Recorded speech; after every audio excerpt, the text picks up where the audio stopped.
श्री श्रृंगी ऋषि जी। इनके जन्म की कथा इस प्रकार से है कि एक बार विभांडक मुनि एक कुंड में समाधि लगाए बैठे थे। उसी समय उर्वशी अप्सरा उधर से आ निकली। उसे देखकर उनका वीर्य स्खलित हो गया, जिसे जल के साथ एक प्यासी मृगी पी गई। उसी मृगी से इनका जन्म हुआ। माता के समान इनके सिर पर भी एक सिंग थी, अतः इनका नाम ऋष्यशृंग पड़ा। ये सदा वन में अपने पिता विभांडक के पास रहने के कारण किसी स्त्री अथवा पुरुष को नहीं जानते थे। इस प्रकार इनके ब्रह्मचर्य पूर्वक रहने, अग्नि और पिता की सेवा करते बहुत काल बीत गया। उसी समय अंग देश में रोमपाद नामक प्रतापी राजा हुए। उनके राज्य में बड़ा भयानक दुर्भिक्ष पड़ा। प्रजा भूखों मरने लगी। राजा ने सुविज्ञ वेदज्ञ ब्राह्मणों से अपने कर्मों का, जिसके कारण राज्य में वर्षा नहीं हो रही है, प्रायश्चित पूछा। उन ब्राह्मणों ने राजा को यह उपाय बताया कि आप जैसे बने तैसे विभांडक मुनि के पुत्र ऋष्यशृंग को यहाँ ले आइए और उनके सत्कार करके यथाविधि उनके साथ अपनी कन्या शांता का विवाह कर दीजिए। राजा चिंतित हुए कि ऋषि को कैसे यहाँ लाया जाए। बहुत सोच विचार कर उन्होंने अपने पुरोहित और मंत्रियों से कहा कि आप लोग जाकर ऋषि कुमार को ले आए।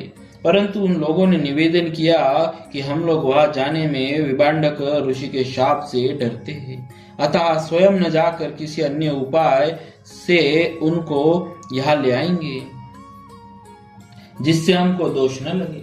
मंत्री और पुरोहितों ने निर्विघ्न कृत कार्य होने का यह उपाय बताया कि रूपवती वेश्याएं सत्कार पूर्वक भेजी जाए। वे अपने कौशल से उन्हें ले आएंगी। राजा ने वैसा ही उपाय करने को कहा। वेश्याएं भेजी गई। आश्रम के निकट पहुंचकर वे धीर ऋषि पुत्र के दर्शन का प्रयत्न करने लगी। ऋष्यशृंग ने आज तक स्त्री पुरुष, नगर या राज्य के अन्य जीवों को कभी नहीं देखा था। दैव योग से वे एक दिन उस जगह पहुंचे जहां वेश्याएं टिकी हुई थी।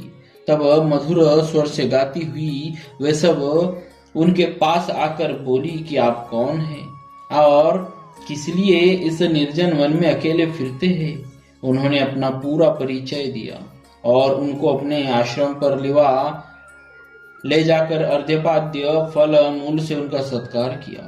वेश्याओं ने भी उनको तरह तरह की मिठाइयाँ यह कहकर खिलाई कि हमारे यहाँ के फल है, इनको चखिए।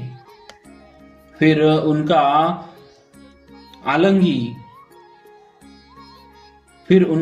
आलिंगन कर वे विभांडक जी के भय से झूठ मूठ व्रत का बहाना बनाकर वहां से चली आई। वेश्याओं के चले जाने से ऋष्यशृंग जी उदास हो गए।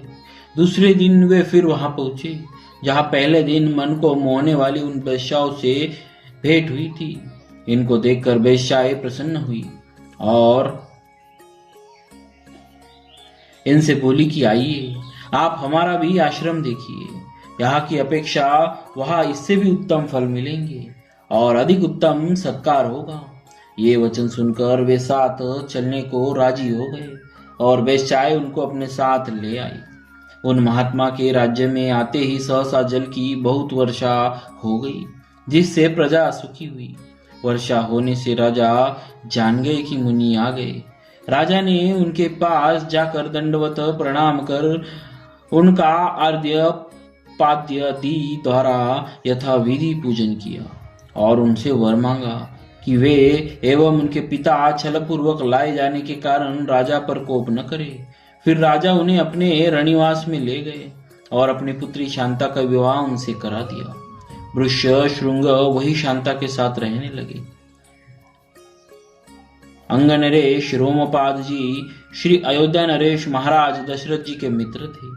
श्री वशिष्ठ जी की आज्ञा के अनुसार राजा दशरथ पुत्रेष्टि यज्ञ कराने के लिए ऋष्यशृंग को लेने अंगदेश गए। श्री रोमपाद जी ने मित्रभाव से उनका सत्कार किया। और उनके अभिप्राय को जानकर ऋष्यशृंग से शांता सहित उनके साथ जाने का अनुरोध किया। वे राजी हो गए और उनके साथ श्री अयोध्या आकर मंगल मुहूर्तों में पुत्रेष्टि यज्ञ का शुभारंभ किया गया, जिससे अग्निदेव ने साक्षात प्रकट होकर दिव्य चरु प्रदान किया, जिसको पाकर रानियों ने गर्भधारण किया। यथा श्रृंगी ऋषि वशिष्ठ बोलवा उत्तरिकाम शुभ यज्ञ करावा भक्ति सहित मुनि आहुति दीने प्रगटे अग्नि चरु करने। बोलिए श्री ऋष्यशृंग जी महाराज की जय। भक्तवत्सल भगवान